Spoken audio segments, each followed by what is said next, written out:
Германиялық сарапшының пікірінше, Қазақстандағы кәсіпкерлік саласының бәсекеге төмендігі жұмысшылардың білімсіздігі. Олар сол саланы кәсіби түрде меңгермегендіктен өнімнің сапасына да әсер етеді дейді.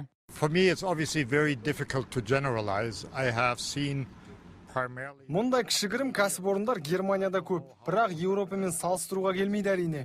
Бұл жерде қаржы жағынан кедергілер бар, сондай-ақ жұмысшылар. Оларды кәсіби тұрғыда жүйелі түрде оқытып отыру керек. Сонда сапа көтеріліп, бұл бизнес бәсекеге қабілетті болады. Жеке кәсіпкер Сансыбаев Мұхтархан құрылыс саласына қажетті құрғақ өнімдерді шығарумен айналысады. Ол кәсіпкерлер палатасына маркетинг саласында сарапшы тарту жөнінде өтінім жасаған. Көздеген мақсаты өндірілген өнімін ішкі және сыртқы нарыққа табысты өткізіп, жұмысшылар біліктілігін жетілдіру. По государственной программе... Мемлекеттік бағдарлама бойынша және кәсіпкерлер палатасының көмегімен өз кәсіпорныма Германиядан сарапшы шақырдым. Мақсат кәсібімді жетілдіре түсу, сатылым ауқымын кеңейту, кәсіби маманнан бағдар алу. Оңтүстік Қазақстан облыстық кәсіпкерлік палатасының өкілдері кез келген кәсіпкерге өз кәсіпорнына осындай сарапшы тартуына көмек бере алатындығын айтуда.